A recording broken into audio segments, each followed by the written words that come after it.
tassa bhagavato arahato samma sambuddhassa.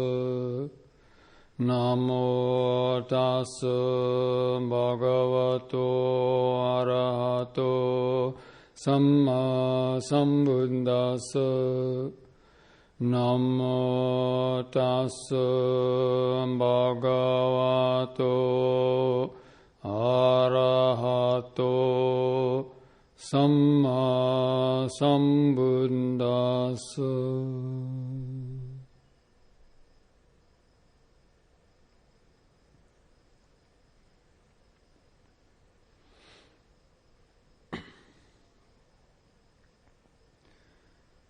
So, Dhamma friends, after the 8th full day of meditating, last day of the retreat,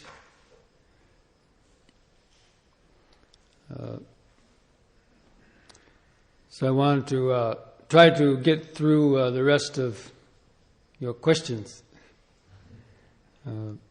Some from, I guess, since yesterday, and then some that I had left even from the first day or two, and leaving some of them for the end, talking about other aspects of the practice.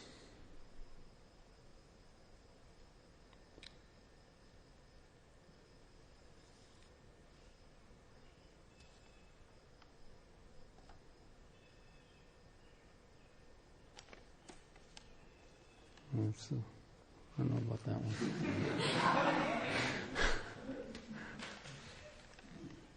Something about doing yoga exercises near the donation box. I don't know. Some subtle message there or something. Why is the library closed to the lay people during the session? Any particular reason? Did any of you have any wandering thoughts during the retreat?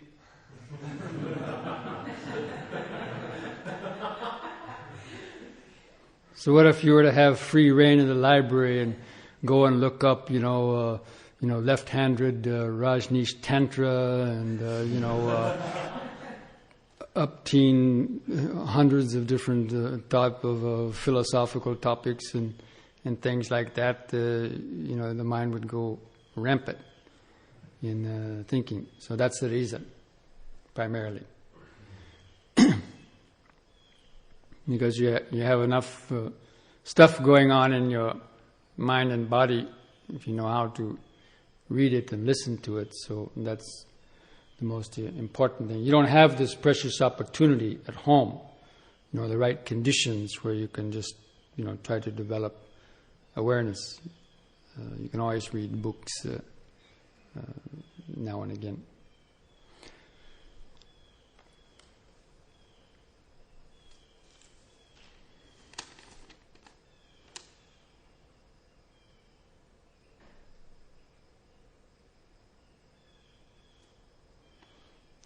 How many yogis does it take to light a bulb, or screw in a light bulb? None. They just note darkness, darkness. Actually, I would have a different answer. They provide their own light. The light of wisdom.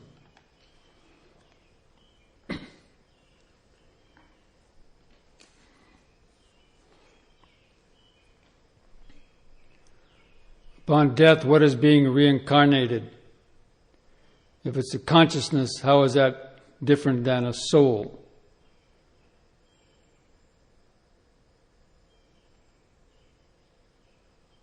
Well, this is one of the difficult things to answer, but just to kind of try to keep it simple. It's consciousness that is said to be reborn, but it's not a static entity that goes from one life to the other. It's even while we're living, as hopefully I was trying to get you to try to observe, that consciousness is arising from moment to moment. With each moment of hearing, seeing, tasting, smelling, touching, and thinking, one consciousness arises and passes away, but quickly followed by another, the simile of the reel of film, but we don't see the gaps in between. So we think it is something we think the sense of I is kind of a continuous real thing, but it's simply the illusion of the same way as a motion picture real works. If you speed up the rate of perception, then you'll be able to see those arising and passing away moments. Then the sense of self starts to break up because it's not so continuous and it's not clinging on to any particular objects. Anyway, so the last consciousness in this life, whenever you die, usually it was some kind of like the strongest images from your life will then rush up from the unconscious mind, and the mind will react or cling to a certain strong type of karmic memory, and that would cause it to be attracted. It's like a magnetic attraction. So your mind is like magnetized in a certain way. If you have a lot of lust, you have a lot of hatred, or a lot of depression, or whatever it is, your kind of predominant mental states. It's sort of like a magnetic. It's like a magnetic field. It creates kind of a certain vibration. And so when the consciousness leaves the body, it becomes free and it gravitates to the magnetic field that kind of matches up that state of mind. So if you have an animal-like mind, you just think about sex, food, and sleep, or act like an animal, excuse the expression, then it'll be attracted perhaps to an animal world. If you have a godly kind of mind, a divine mind, very loving, open, this kind of a very, very peaceful and friendly type of mind, then it may be attracted to a heaven realm. Or if you just have a normal human mind. But of course there's a lot of variables in that. But basically it's kind of a magnetic attraction. And it's a difficult thing to explain. But I like to give this a little analogy. The people ask, how can the mind know where it's supposed to be reborn? Well, let's say you have a cell phone here, and you call somebody over in India, halfway around the world.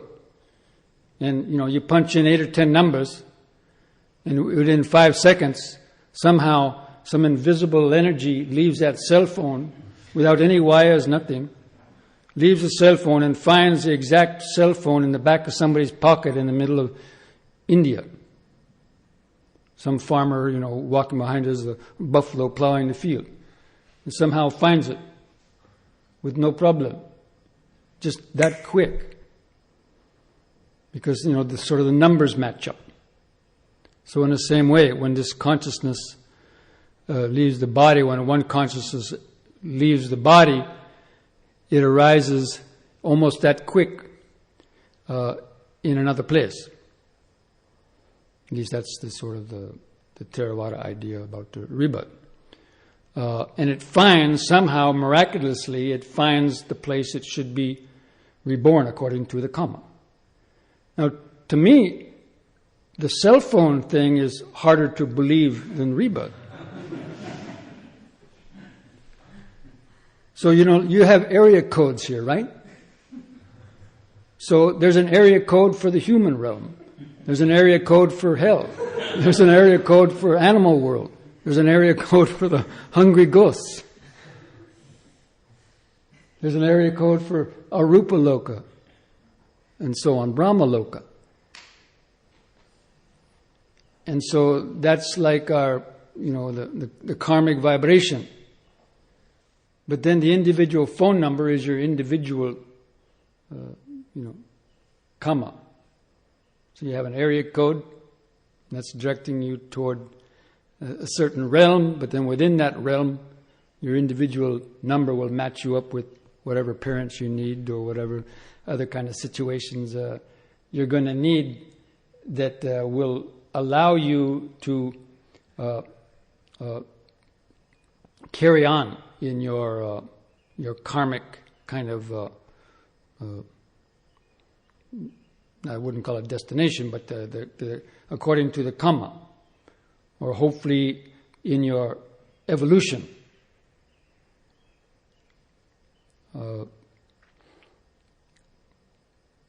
Whatever you need to work out your karmic knots, as I mentioned before.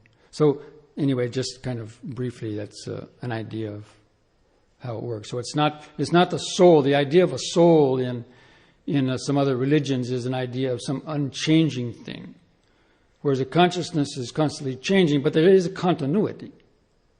But when it leaves one life, the continuity is sort of broken. It arises in another one. You may not remember your past life or anything, but certain unconscious traits will still accompany that consciousness.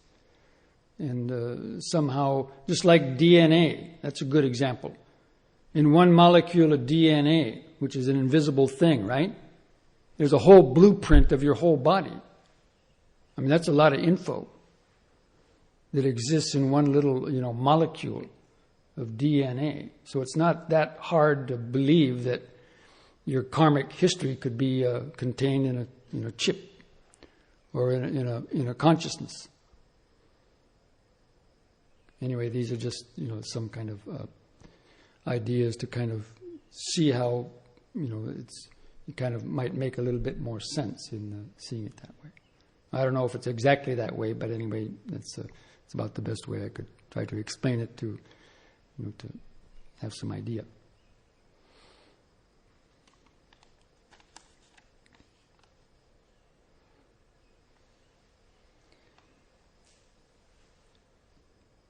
So I think why some people call it a soul and things is unchanging, because they haven't developed the insight to see how it's impermanent. See, the Buddha developed his supernormal powers of intuition and concentration to be able to see how consciousness is impermanent, whereas some other mystics or some other kind of saints might have just attained some jhanic states in where they didn't see that rising and vanishing of the sense of self, and so they call it the soul, some permanent, eternal kind of consciousness.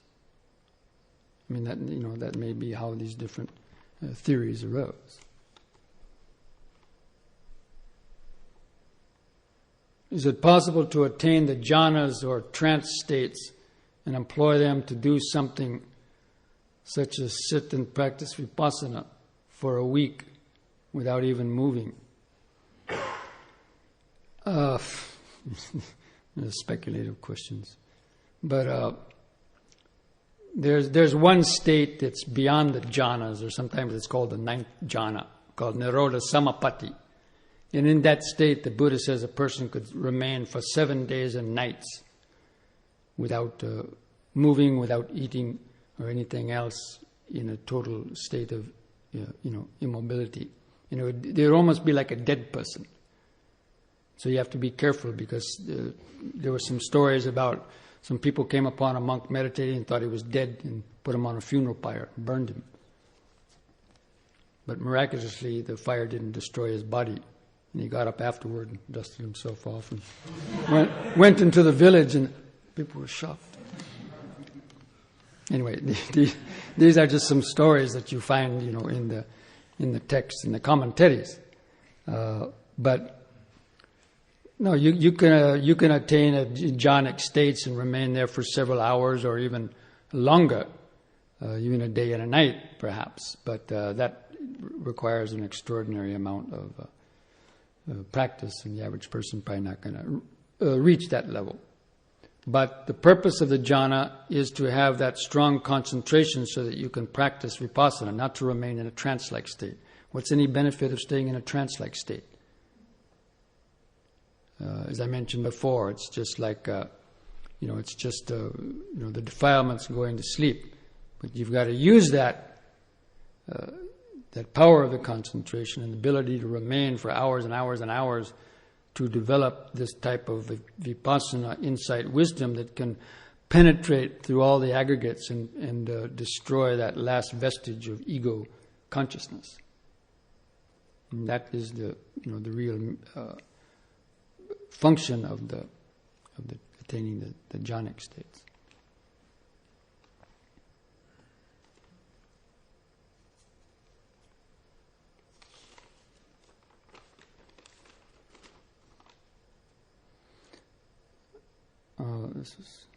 That's about stream entry. I covered that last night.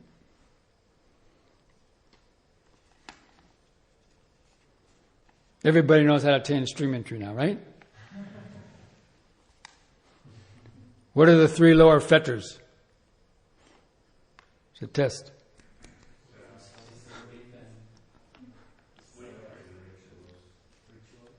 Belief in a self, doubts, and belief in the rituals. Rites and rituals. Thinking the rites and rituals will bring you to, will purify your mind and purify your karma. Because there are beliefs like that. In India, Hindus believe by taking a bath in the holy Ganges river that will purify lifetimes of past karma. So that is a ritual that wouldn't be believed in by the Buddha.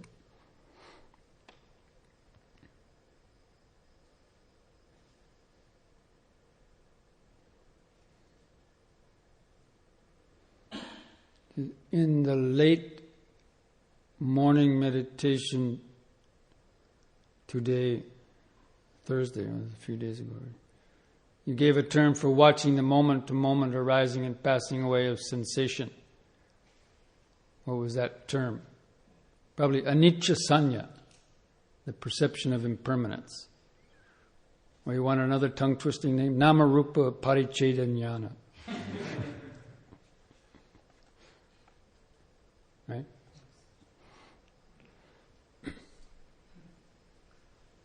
So anicca sanya. Sanya means perception, and anicca is impermanence. So you could say anatta sanya would be perceiving selflessness. Dukkha sanya would be perceiving suffering.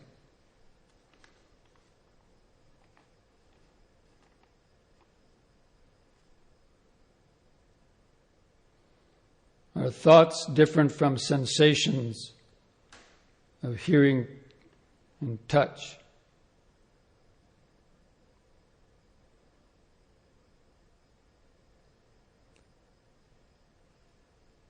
It seems easier to get caught up in thoughts than sounds or body sensations. No, we went through that. Sensations are the basic sense impressions that come through the senses. Thoughts arise based on that. First there's the sensations, whether it's tactile sensations or it's a sound going through the nervous system or visible vibrations. Then you perceive it and then you think about it. That's the sequence. So feeling, perceiving, and thinking, and then reacting. So it's a 4-part process. First, feeling, you recognize what it is, you think about it, you decide to do something, and then you do something, commit the karma. So it's useful to remember those 4 sequences. And sometimes it happens, just all that whole process happens within a fraction of a second. But other times you might spend more time deliberating and then make a decision. But like if a mosquito flies around, how quickly we do those kind of things. We didn't even see the thought coming, right? Just a knee-jerk kind of reaction. My yoga teacher called it spinal cord mentality. He said most people don't think. They're just jerked around by their spinal cords, which is interesting. And he gave an interesting story I just read in the yoga magazine that I didn't know. But back in the 40s or 50s, in some kind of circus, there was a headless chicken. Anybody ever hear of that? A headless chicken. So this guy had a chicken, and the head had been, somebody wanted to, eat the chicken for dinner. And so they, took the axe on neck, but somehow it missed his jugular vein, but it cut the head off, and the chicken's spinal cord was somehow intact, and it lived for some years walking around and stuff without a head.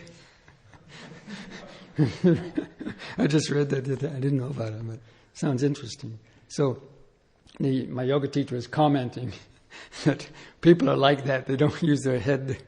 They're just, acting on their hormones and their spinal cord jerks and so on. And to some extent, that a person with unmindfulness, a person that's unmindful, could be categorized in that way. Seems easier to get caught up in thoughts than sounds and body sensation. That's true because thoughts are much more subtle.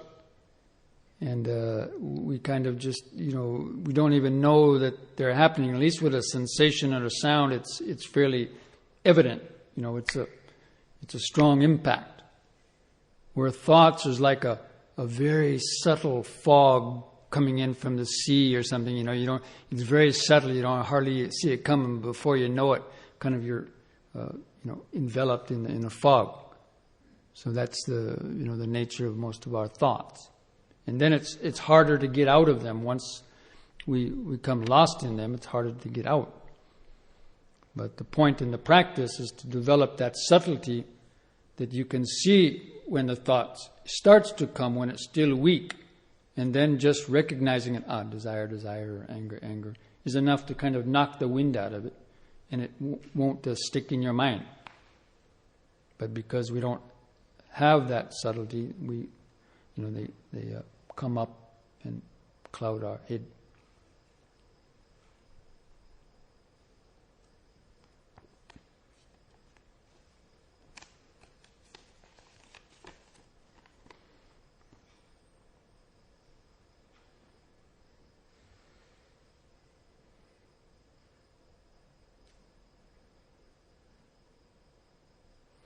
What is more important, paying attention to the body, the noises and signals in the space around us, or watching our thoughts? I find that if I'm trying to be aware of everything at once, my brain gets busy and I lose concentration. There's different aspects of meditation, and depending on your state of mind, then you may focus on one or the other, objects. When your mind is somewhat distracted, then it's probably better to stay just with a limited object, such as just the breath or just within the body. But once the mind gets more focused and concentrated or relaxed, then it naturally kind of opens up, and then it's easier to notice, like you'd be able to simultaneously be aware of sensations and sounds because the mind is not focusing so much. It's more kind of open. And because it's more open, it's reflecting. The mind's like a mirror.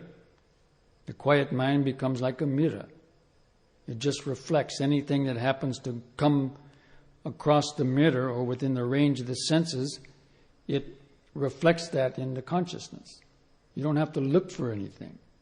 It just arises by itself. When the mind is clear, you become aware of it. You don't have to go looking for anything. And the mind can notice many things happening almost at the same time because you're not thinking about the things. They just arise and vanish.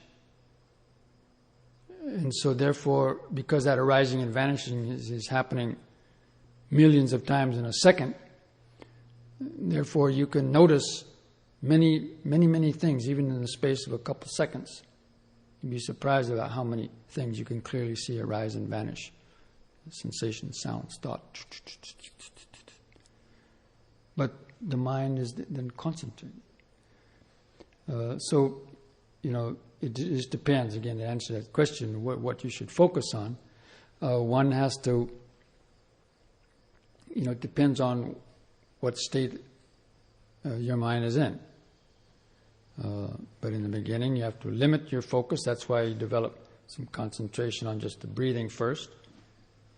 But then you gradually open up to feel body and sensations, and as you're not distracted and you're having good awareness, then you can gradually. I mean, it's not like you really open it up. You'll hear things. You'll naturally feel and hear things arising because they come into the range of the senses. The senses in the brain is like a radio receiver. And your radio set can pick up any frequencies that are coming, by it. It can pick up, one radio set can, be 20, 30, 100 different frequencies because they're coming in the range of it. So the same way, our brain and nervous system and senses are almost like that, sensitive antenna. They can pick up things. And people who have developed that to an extraordinary degree can even have the extrasensory perception, and they can pick up subtler signals than we can with the ordinary senses, like the Buddha and so on, or some clairvoyance.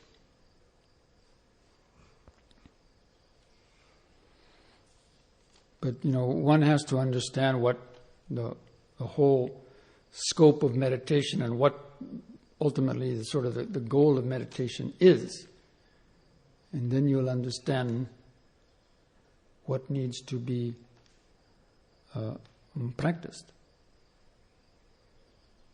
But it usually follows that order. When the mind is distracted, you have to calm it down and concentrate it on just one thing.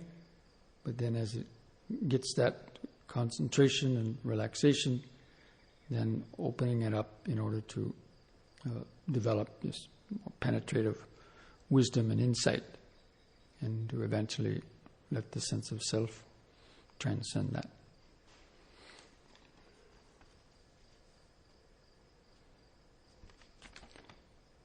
What made you give up Tibetan Vajrayana? I guess that's referring to my first real meditation course was a 1-month meditation course in Tibetan Buddhism. That was my first experience of Dhamma. I didn't know what to expect. I just wanted to practice some kind of meditation. I didn't know the difference in the different types of meditation then. I really didn't know what I was getting into. And it was 1 month long. First course, you think, 9-day course is long. But I was so absorbed in it, I was so absorbed in it, the time went and I didn't think about it. But anyway, after that, I don't know, each person kind of gravitates toward, something that, they can relate to better. So as I read about Vipassana and talked to some people about this and that, I had an interest to practice Vipassana. And of course, that belongs basically to the Theravada school. So therefore, I went down to India and was going to go to Sri Lanka. So gradually I started reading, and then that appealed to me. It's more simple. Tibetan Vajrayana is very complicated. And the guru, it's all dependent on the guru and things like that. And so, some people relate to that and like that, but other people may not. So, even though I got a lot of value and it really was my deep experience in the Dhamma and got me hooked on it, but for long-term practice, this kind of more the Theravada style of forest-dwelling monk and type of just concentration, and Vipassana type of meditation, and then also the Theravada suttas, the original teachings of the Buddha, all that, appealed to me. And probably it might have been because of a past life. I might have had experience in that in a past life, so that's why I gravitated toward that again in this life. But I don't know. That's just what I feel.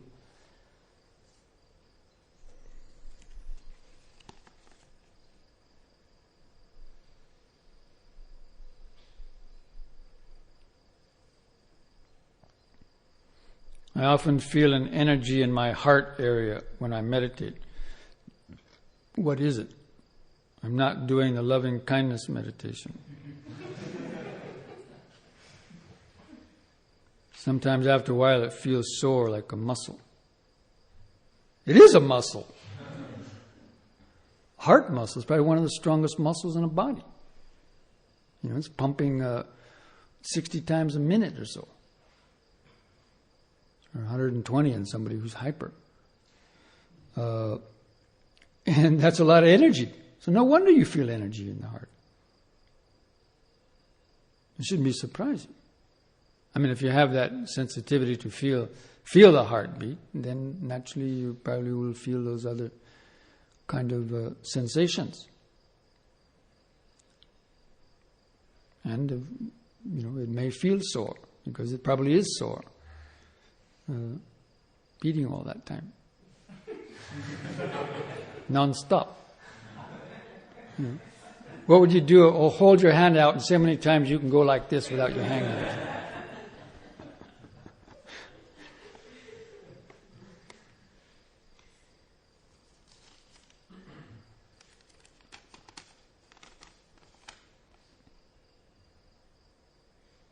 How can I become a Buddhist but not a monk? Some people would say, how can I become a monk but not a Buddhist?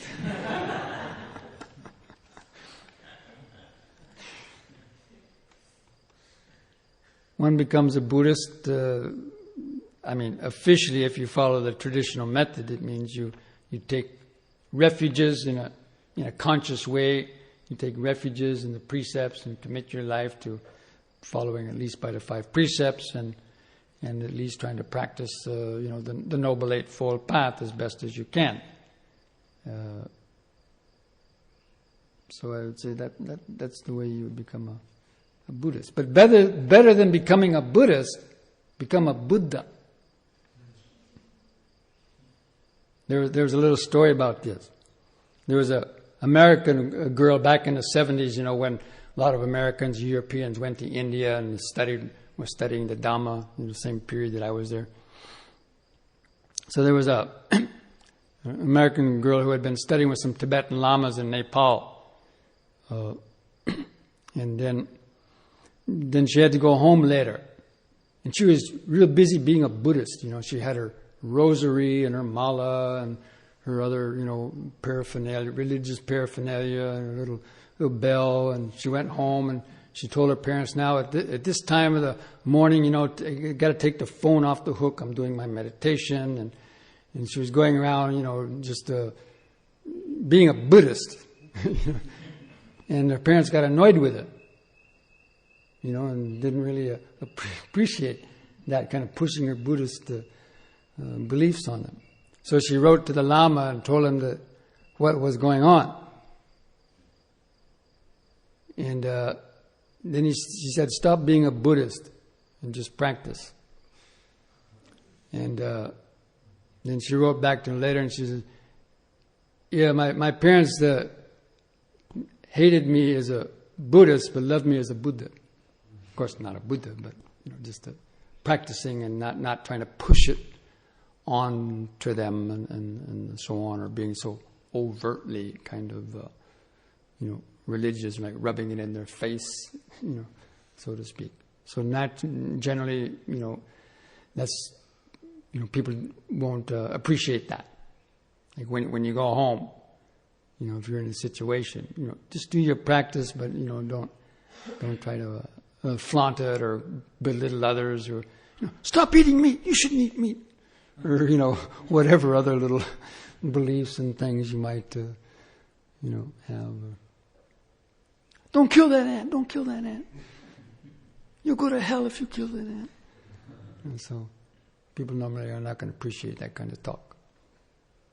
But of course, by your behavior, by your gentleness, by your, your kindness, and by your more, relaxed and open demeanor and so on, people will appreciate it more. But there's no harm in calling yourself a Buddhist. But there's a lot of closet Buddhists these days. That means they're ashamed to admit that they're Buddhist. Because what will they say? What will the neighbors say? You can imagine what my parents thought when I came home as a Buddhist monk.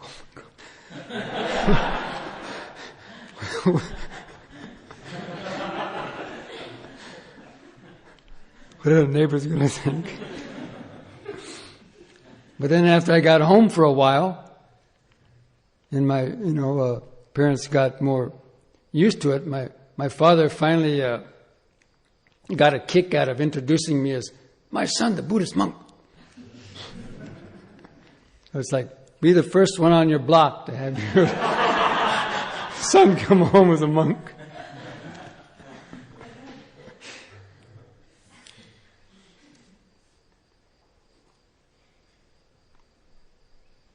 Are there lay people who have attained enlightenment? Who are they? In the Buddhist texts are examples of many hundreds and thousands of lay people, men and women, who attained at least up to the third stage of enlightenment, which is almost there. It's just one jump to full enlightenment. So, now the Buddha said it doesn't matter, what your hairdo is, or what kind of clothes you wear, or anything else in the external thing. But where there is the practice of the Noble Eightfold Path, then there's the attainment of enlightenment. It's only that, of course, the monastic life simply provides the kind of environment where it should be possible not to be encumbered by having to work a daily job and by family and all those other things. So, basically, the Buddha set up the monastic system to provide that environment for those people that, have lost interest in just leading ordinary life. And then it should provide the environment. But that's not necessarily true because, even many monastics, may not even reach the first stage of enlightenment. So, again, it depends on how you practice, not necessarily so much where you practice or what you look like, but it's an interior, it's a mental thing. But certainly not, having almost full time to just to study and practice without all the problems of work and family and social relationships. That's helpful, but it's not guaranteed. And many people who become monks give it up after a while because they might encounter some deeper karmic knots that they feel that they need to overcome or so. So even people we know some people who've been a monk even over 10 years, then they gave up. Usually to get a girlfriend or something. It's happened. Or a boyfriend in case of a nun. But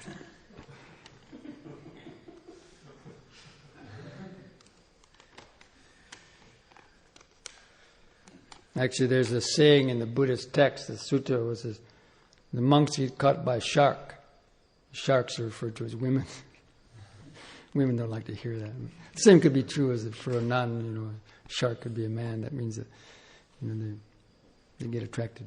So we don't know what is in our karmic makeup, and sometimes you try something, but for some reason people may give it up. So it's probably higher than a 50% dropout rate, especially amongst Westerners who become monks.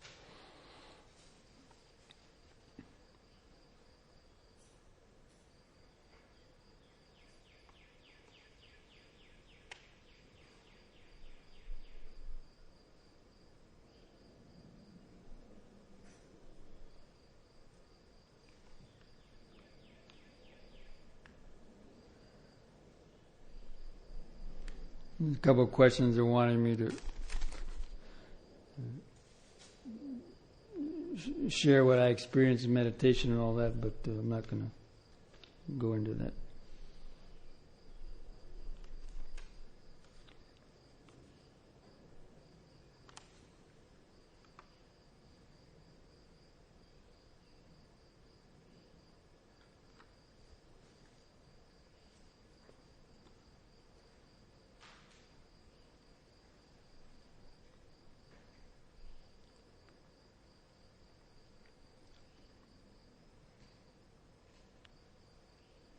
If there are only two possibilities, I consciousness, or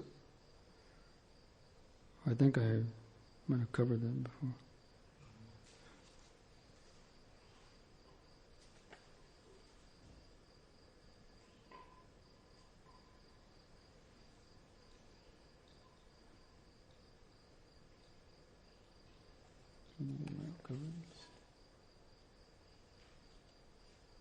Oh. Explain the main difference between Theravada and Mahayana Buddhism. How many people know the differences between them? The main difference is this idea of the bodhisattva. That the goal of most Mahayana Buddhists is they say they want to be a bodhisattva.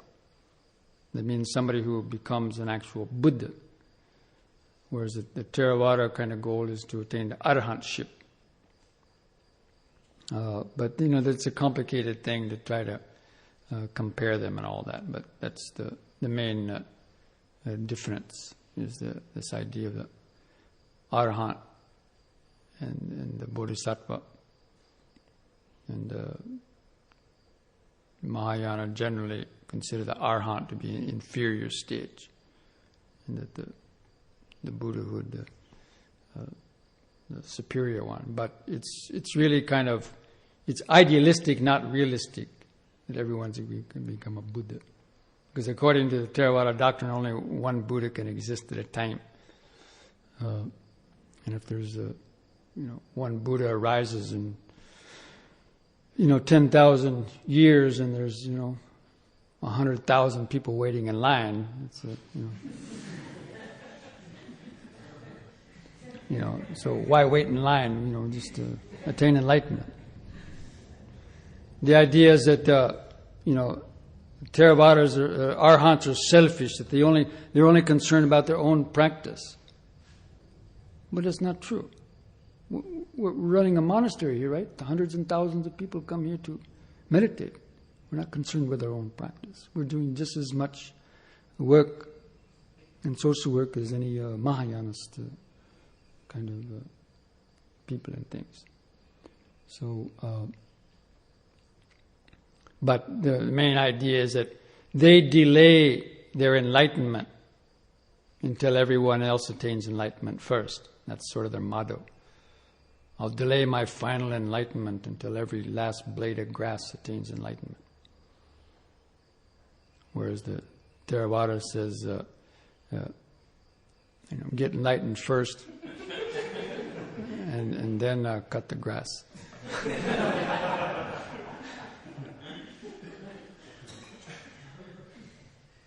But anyway, those is just it's different strokes for different folks, and but each one is a valid system for attaining enlightenment. But they're just different approaches.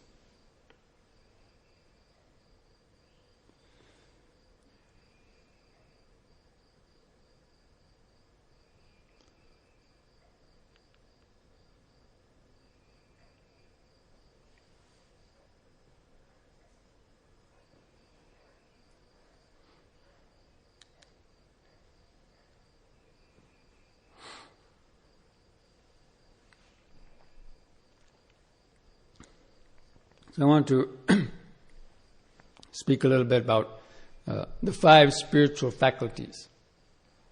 Last night we talked about the 7 factors of enlightenment. Now, the 7 factors of enlightenment is a process that you go through, let's say even in one meditation period. That you sit down and you practice practice mindfulness. And then you see how 2 and 2 are being put together. You investigate the Dhamma. You're watching how the 5 aggregates come and go and anicca. So you're investigating. And you get interested in that because it's very interesting as you see things happen. And then you get joy from that. And you become very tranquilized, you become concentrated. And then because of that concentration, that boosts up that mindfulness to a higher level. And then the mind becomes equanimous. It means it stops, because it sees the impermanence of everything, it stops reacting and it attains equanimity. And if you can maintain that long enough, there and then, and in one meditation, one conceivably could attain the stream entry, or have an experience of emptiness. So, of course, those 7 factors of enlightenment you can practice also kind of separately in the daily life but it's seen as a process of the mind, gradually being developed to enlightenment. But the spiritual faculties are, they can be also related like that, but they're more like qualities that you develop, in your practice that help guide you on the path. So they're called spiritual faculties. Because, what's a faculty? At your college or university, what's the function of the faculty? To guide the students, faculty members. They guide the students through their studies. Let's say your master's counselor or your PhD, professors and so on that guide you through your course of study. So the spiritual faculties help guide us on the spiritual path, or on our practice of the Eightfold Path. And then there's another list called spiritual powers. Because within the Theravada doctrine you find many, many lists, different lists of things. Because it's easy for the human mind to kind of memorize lists and so on. So it's that way, it's done that way for easy remembrance. Anyway, these spiritual faculties are faith, energy, mindfulness, concentration, and wisdom. So the faith faculty, a lot of people think that in Buddhism, that you don't have to have faith to believe in Buddhism, or practice Buddhism just, oneself. But faith, having faith in the Buddha, the Dhamma, and the Sangha is considered, important for inspiration and to know that it works. If you're going to do something, you probably want to know if it works or not, right? Because you're going to spend a lot of time doing something, and if it winds up not being of any benefit, then you're not going to really appreciate that, or not want to spend your time doing it. Like you had faith going to the university that you're going to get a job afterwards, or you're going to get a high-paying job. So that faith and desire to have the money that a high-paying job would give, or you imagine it would, in order to do whatever you want to with, then people go to the universities and spend all this time and effort getting degrees, but nowadays that faith is probably not so strong because graduates can't even find a job. But anyway, so when we start to practice Dhamma, than to know that the Buddha and many other hundreds and thousands of people, followed this path and, was able to transform their minds and get liberated from suffering. And not only people from the past, but even people in this day and age. So when you hear the Dhamma for the first time, it's like, us born in this country, we didn't hear anything about the Dhamma maybe for a long time. Like before 1970, there was, you couldn't find anything on Dhamma hardly. So I had to go all the way to India to learn the Dhamma. Because at that time... But anyway, let's say you read a book on the Four Noble Truths. It's like, wow, Four Noble Truths. I didn't hear this before.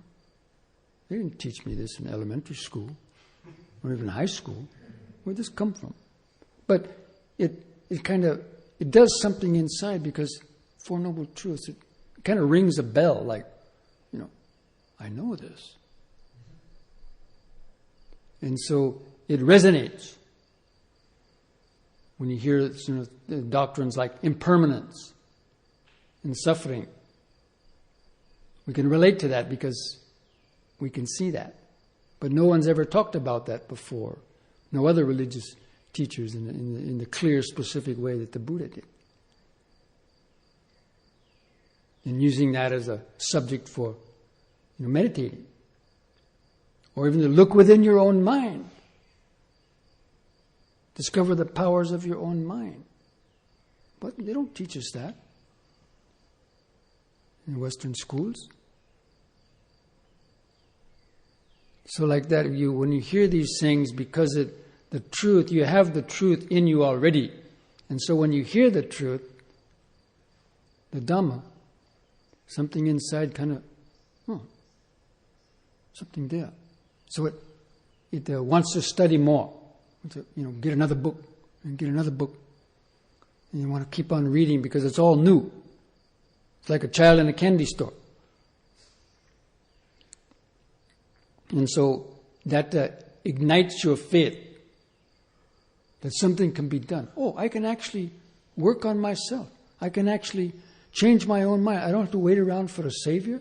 I don't have to go on taking myriad pills and other medications all my life.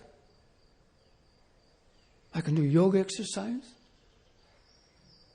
I can meditate. I can practice sila. Oh, the reason I suffer is because I, tell lies and cheat and steal and deceive and... Oh. No one told me that. So like that, you get some faith to practice. And then you start a little practice. So that initial faith is called excited faith. You get excited. Ah, yes. Like I mentioned the other day. And you read stories about, people, attaining enlightenment after one meditation course or after, 3 months at a particular place. And so the idea is, it's going to happen fast. But anyway, that initial faith, it gets you started. And it kind of guides you. And it gives you energy. So the faith triggers off your energy. Because otherwise, who's going to have the energy to want to practice morality? Or the energy to, get up early in the morning and meditate? Or all the effort.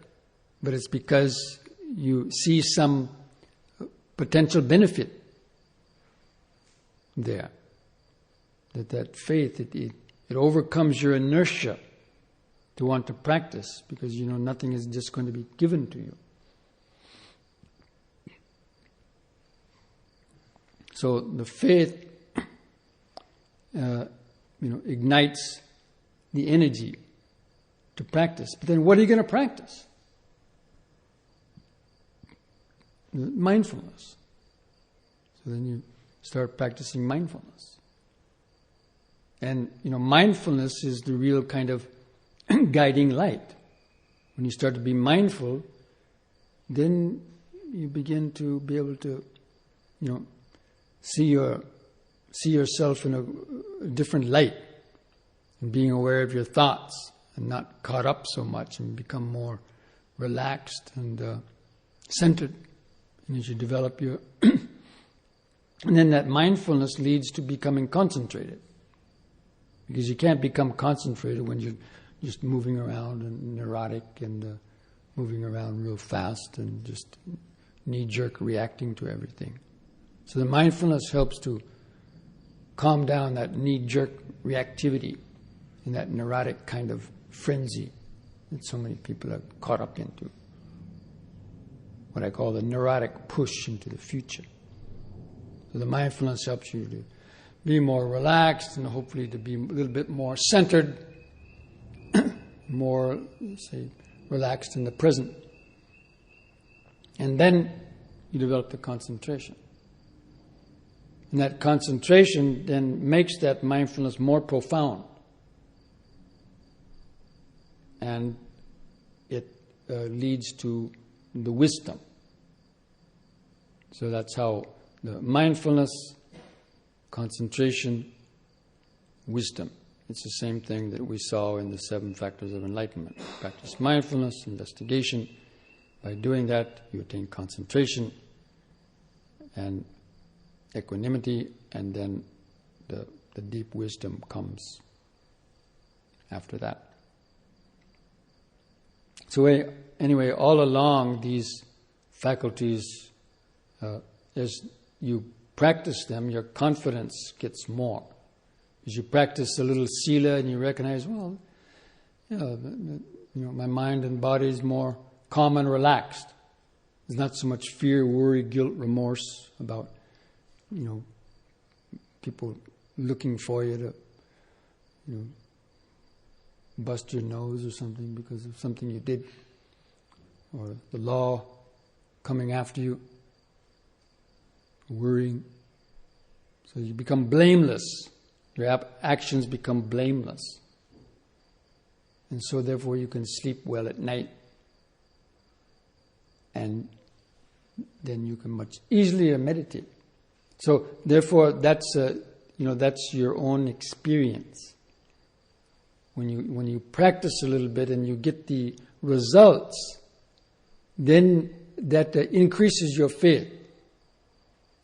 And it also increases your energy because, what you get, you want more of it. So it's the same kind of desire. So the desire to practice and the desire to get results of meditation is a desire. It's still a desire, but it's considered a wholesome desire because it's a desire that at least will allow you to make progress in meditation, whereas other types of desires just get you more involved in karmic knots and the kind of conflicts and so on.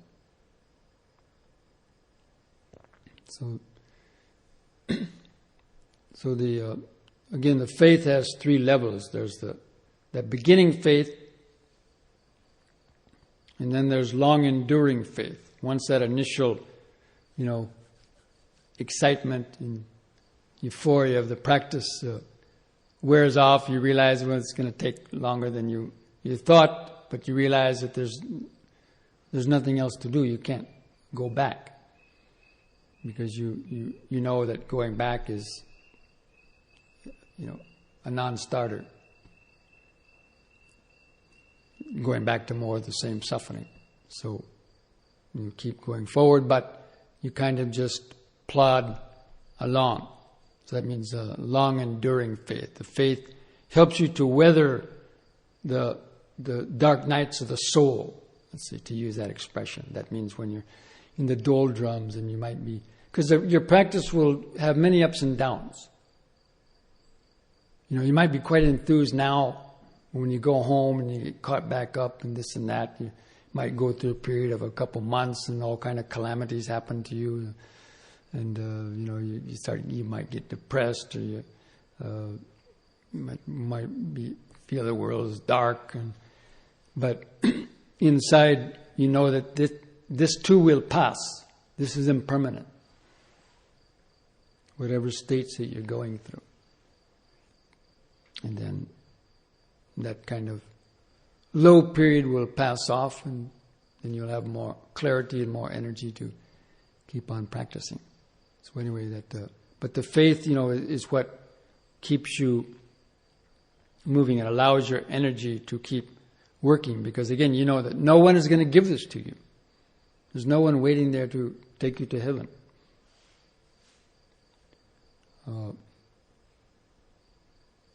And that the work is developing your mindfulness, concentration, and wisdom. So those faculties keep guiding the mind toward the light. Because it's our natural, our intrinsic nature is already the light. The Buddha said in some sutta, this mind is luminous. That's its nature. Luminous means, free from greed, hatred, and delusion, free from the ego.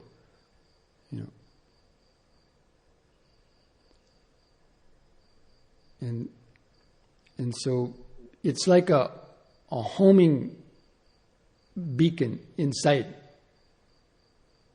We have the light of truth, or the state of freedom already in us. Is that pure awareness. It's beyond ego dualistic thought. But of course it's hidden and covered over in most people. But as you start to awaken, as the spiritual faculties start to develop, because we're all suffering, and we go around banging our head against the wall. Boom, boom, boom, boom, boom. Trying to think we're going to find happiness in this impermanent world, and we keep on trying one thing after another. One thing after another. This sensual pleasure, that sensual pleasure, this, that. Thinking that somehow we're going to get fulfilled just through a sensual satisfaction. So there's an interesting little story. There was about Mullah Nasruddin.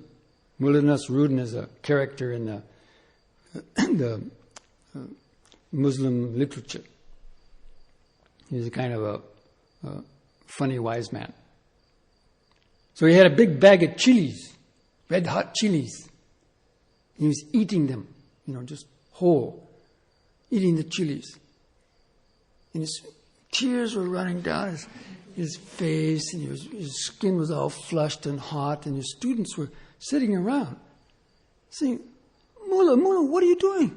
What are you doing? And through his tears he said, I'm trying to find a sweet one.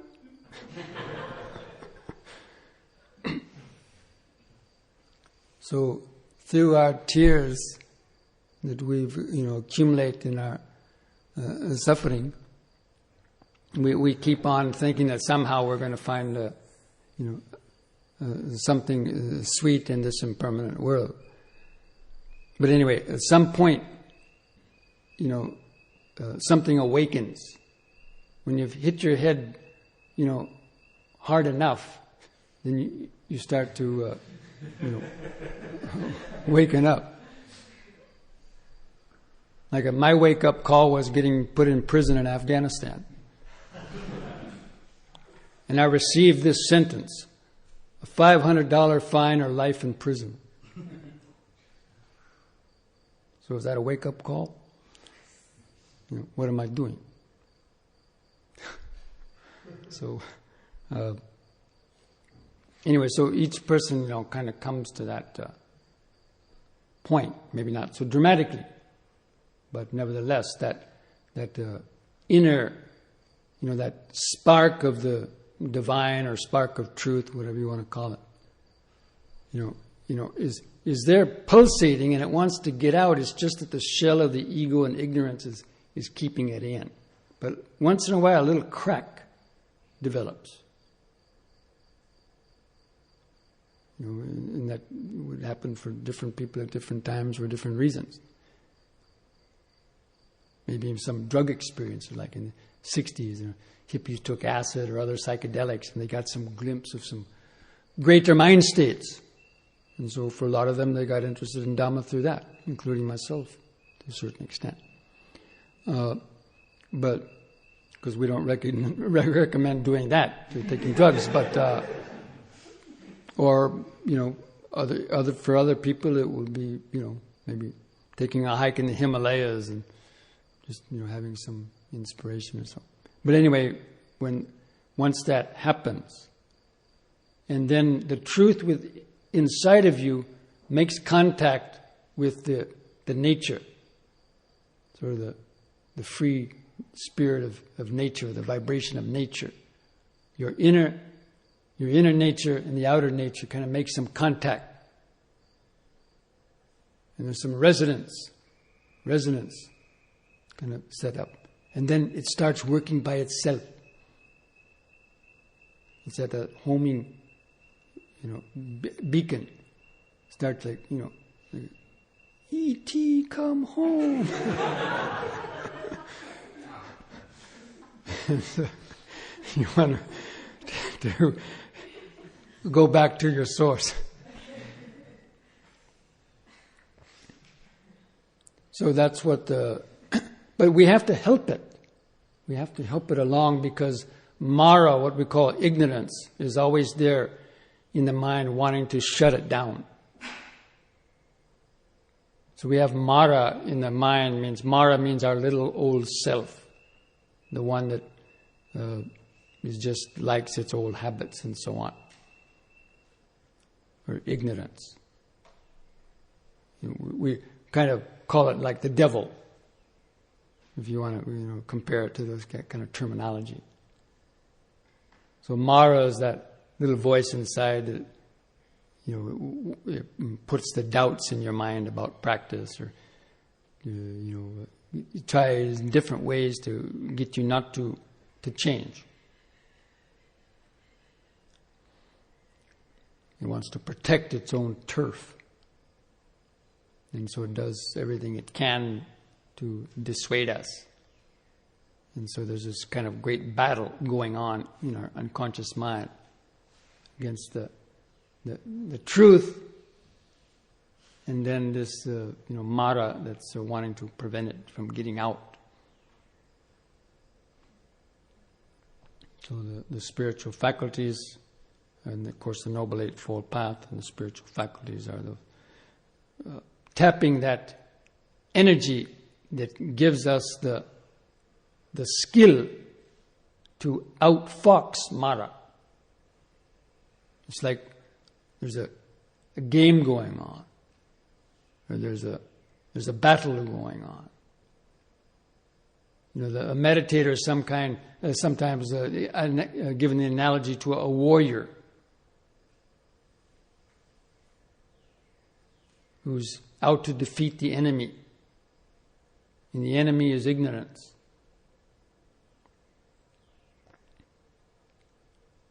But the enemy is very clever. So, the Buddha had devised a plan that was more clever, that's able to outmaneuver the ignorance and eventually defeat it. And that was all these, steps of the Noble Eightfold Path: right understanding, right thought, right action, right speech, right livelihood, right mindfulness, right concentration. And the 7 factors of enlightenment, the spiritual faculties. But we have to kind of nudge them, kind of give them some nudging to get started. But once they get started, then they start going on their own. And at some point, the spiritual faculties turn into the spiritual powers. So these two list of 5 qualities. They're the same qualities, but the Buddha repeated it twice. One time he called them spiritual faculties, and the other time they called them spiritual powers. Panchandriya and Panchabala. So the faculties get us started. They get us through, the bachelor's degree. They get us through the master's degree. Maybe even the PhD. And then once we have that, we really don't have to study much more. Now we have that power. And we can go out and easily do things. So the spiritual faculties turn into spiritual powers at the point of entering the stream. Because now they're going on their own. The idea of entering the stream is like if you throw a ball into a river, it'll carry the ball down to empty into eventually empty into the ocean. But the ball might get stuck on some overhanging branches, but then eventually the current frees it up and it keeps moving. It might get stuck on a sandbar, but then the current again will get it moving. So it may get slowed down and delayed a little bit, but it gets carried down to the river. So the same idea with the idea of entering the stream, that's the meaning of it. The mind gets into the stream of Dhamma. There's now pushing it along with the power, because it has the power of the faith is established. It's unshakable faith. That's the 3rd level of faith. It's called unshakable faith, which arises with the stream entry. And overcoming any doubts, no more doubts about it. So it gives that power. Before, the doubts were sucking your power. Because if you have doubts, you're not going to get 100%. So when the doubts are removed, that's when it becomes power. It keeps pushing, pushing, pushing, almost like without effort. And because of that, all the other the energy and the mindfulness, concentration and wisdom, in the same way, keep pushing the mind toward the goal.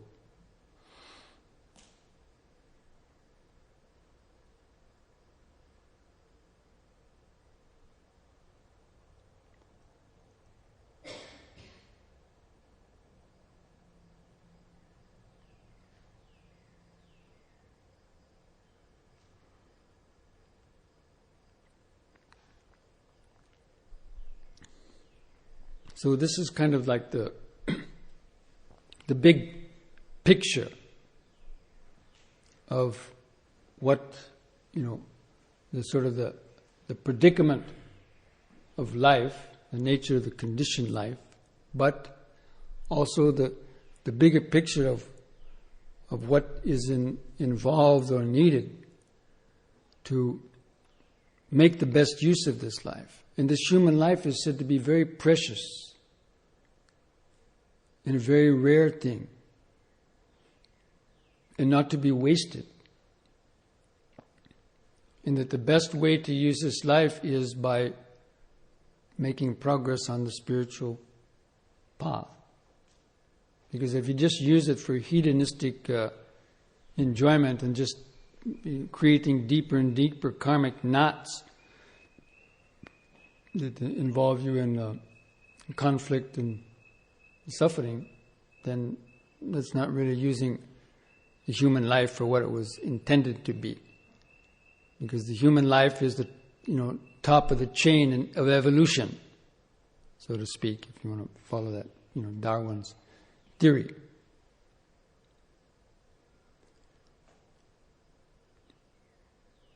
And so the best use of it is to, although we've evolved physically, there's 2 kinds of evolution: lower evolution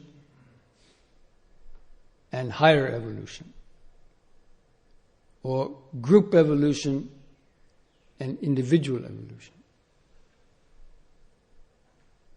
So the lower evolution is what we've reached, is the evolution of the group, the human species.